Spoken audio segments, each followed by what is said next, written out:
नमस्कार. आजच्या व्हिडिओमध्ये आपण मकर संक्रांती स्पेशल भोगीची भाजी करणार आहोत. मकर संक्रांतीच्या आदल्या दिवशी केली जाणारी ही भोगीची भाजी, जिला लेकुरवाळी भाजी, संक्रांतीची भाजी किंवा भोगीची भाजी सुद्धा म्हटलं जातं. गरमागरम तीळ लावून केलेल्या बाजरीच्या भाकरीसोबत भोगीची भाजी खाण्याची मजाच वेगळी. ही चविष्ट भाजी कमीत कमी वेळात सर्वात सोप्या पद्धतीमध्ये कशी केली जावी, हे मी तुम्हाला आजच्या व्हिडिओमध्ये दाखवलेलं आहे. रेसिपी नेहमीप्रमाणे भरपूर टिप्स सोबत शेअर केलेली आहे, त्यामुळे व्हिडिओ स्किप न करता संपूर्ण बघा. चला तर मग वेळ न घालवता लगेच रेसिपीला सुरुवात करूया. भोगीची भाजी करण्यासाठी इथे काही भाज्या घेतलेल्या आहेत. मी घेतलेल्या भाज्यांमधून कोणती भाजी जर तुम्हाला नसेल आवडत, तुम्ही ती नाही घेतली, स्किप केली तरी चालेल. किंवा जर तुम्हाला कमी प्रमाणात किंवा जास्त प्रमाणात भाज्या करायच्या असतील, तर त्याप्रमाणे तुम्ही भाज्याची प्रमाण कमी किंवा जास्त करू शकता.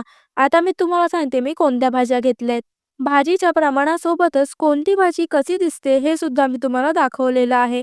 ज्या नवशिक्या असतील, पहिल्यांदा भाजी करत असतील, कोणती भाजी कशी दिसते हे समजत नसेल, तर त्यांच्यासाठी मी भाज्या देखील दाखवलेल्या आहेत. सर्वात प्रथम इथे मी अर्धी वाटी पापडी घेतली, त्यानंतर अर्धी वाटी ओला हरभरा घेतलाय, 2 गाजर छोट्या तुकड्यांमध्ये चिरून घेतलेत, पाव वाटी तूर घेतलेत, अर्धी वाटी घेवडा घेतलाय, अर्धी वाटी मटार, पाव वाटी शेंगदाणा अर्धा तास पाण्यात भिजत ठेवले होते, अर्धी वाटी पावटा घेतलाय, पावट्याचे फक्त दाणे घ्यायचे आहेत, 2 वांगी तुकड्यामध्ये चिरून घेतलेत. वांगी चिरून झाल्यानंतर पाण्यामध्ये भिजत ठेवायचे, म्हणजे ते काळी पडत नाहीत.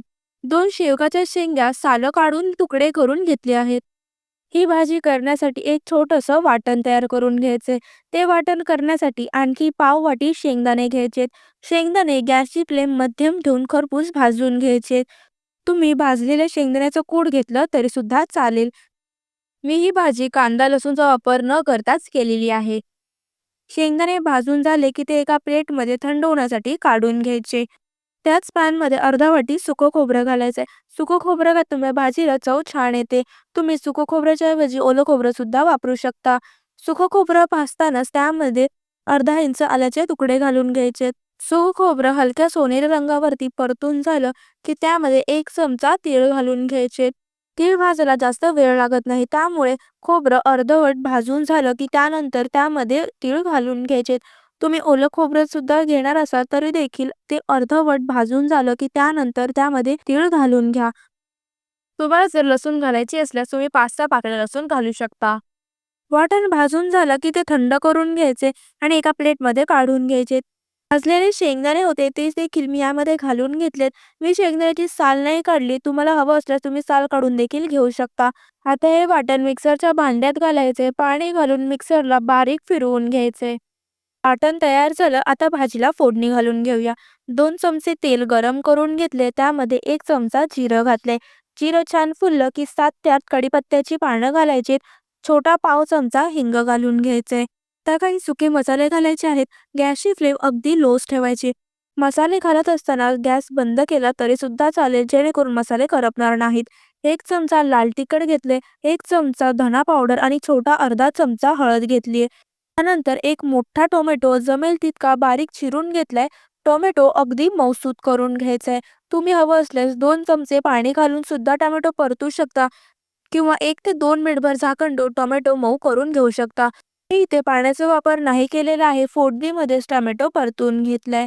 तयार वाटण घालून घ्यायचे. तेल सुटेपर्यंत वाटण छान परतून घ्यायचं. तेल सुटेपर्यंत वाटण परतून घेतलं की भाजीला अप्रतिम चव येते. 2 मिनिटभर वाटण तेलामध्ये परतून घेतले. तुम्ही बघू शकता साईडने तेल सुटलेलं आहे. आता यामध्ये काही भाज्या घालून घ्यायच्यात. सर्व भाज्या एकाच वेळी नाही घालायच्या. ज्या भाज्यांना शिजायला वेळ लागतो त्या भाज्या सर्वात आधी घालून घ्यायच्या. इथे मी मटार, हरभरा, तूर, गाजर, पावटा, वांगी आणि शेंगदाणे घालून घेतलेले आहेत. भाज्या मसाल्यामध्ये व्यवस्थित कोट करून घ्यायच्यात. वांगे शिजायला जास्त वेळ लागत नाही, पण जर वांग जास्त शिजलेलं असेल तर ते चवीला खाताना अगदी छान लागतं. आणि त्यासोबतच शेंगदाणे देखील घालून घ्यायचेत. पुन्हा हे सर्व मिक्स करून घ्यायचे आणि आता यामध्ये पाणी घालून घ्यायचे. त्याआधी इथे 1 पेला पाणी घालून घेतलेलं आहे आणि मिक्सरच्या भांड्यामध्ये सुद्धा अर्धा पेला पाणी घालून ते सुद्धा यामध्ये घालून घेतले. म्हणजे एकूण 1.5 पेला पाणी मी घालून घेतले. तुम्हाला रस्सा जितपत सैल किंवा दाटसर हवा असेल त्यानुसार तुम्ही पाणी घालून घ्या. गॅसची फ्लेम मध्यम ठेवून भाजी 7 ते 8 मिनिटसाठी झाकण ठेवून शिजवून घ्यायची. पण ही भाजी फक्त 70 ते 80% शिजवायची आणि नंतर उरलेल्या भाज्या घालून ती संपूर्ण शिजवून घ्यायची. 80% भाजी शिजवून घेतल्यानंतर त्यामध्ये 1 चमचा गरम मसाला घालायचा आहे आणि 1 चमचा मीठ घालून घ्यायचं आहे. मीठ चवीनुसार कमी जास्त करू शकता. मीठ आणि गरम मसाला भाजीमध्ये मिक्स करून घ्यायचा आहे आणि त्यानंतर यामध्ये उरलेल्या भाज्या घालून घ्यायच्या आहेत. उरलेल्या भाज्यांमध्ये इथे मी पापडी, घेवडा आणि शेंग घालून घेतली आहे. ह्या भाज्या शिजायला जास्त वेळ लागत नाही, त्यामुळे या भाज्या नंतरच घालून घेतल्यात. आता या भाज्या व्यवस्थित मिक्स करून झाल्या की यामध्ये 1 चमचा तीळ घालून घ्यायचे. आपण वाटणामध्ये देखील तीळ घातलेले आहे, पण असं भाजीमध्ये वरून तीळ घातले की भाजी दिसायला आणखी छान दिसते. तुम्हाला नसेल आवडत तुम्ही नाही घातले तरी चालतील.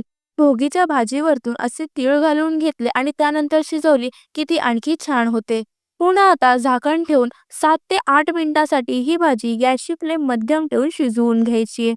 तुम्ही इथे बघू शकता इतपत मी रस्सा ठेवलेला आहे.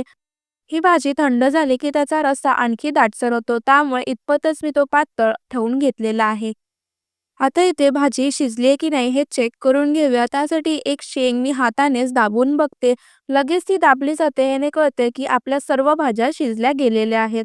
आता गॅस बंद करून घ्यायचे. भोगीची भाजी इथे तयार झालेली आहे. गरमागरम तीळ लावून गेलेल्या बाजरीच्या भाकरीसोबत भोगीची भाजी सर्व्ह केलेली आहे. बघता क्षणी तोंडाला पाणी सुटेल अशी चवीला अप्रतिम भाजी तयार झालेली आहे. रेसिपी कशी वाटली हे कमेंट करून नक्की सांगा. रेसिपी आवडली असल्यास व्हिडिओला एक लाईक नक्की करा. चॅनलवर नवीन असाल, चॅनल अजून सबस्क्राईब केलं नसेल तर लगेच चॅनलला सबस्क्राईब करा, जेणेकरून माझे येणारे नवनवीन रेसिपीचे व्हिडिओ तुम्हाला पाहता येतील. भेटूया पुन्हा अशाच एका नवीन रेसिपीसोबत नवीन व्हिडिओमध्ये. तोपर्यंत धन्यवाद.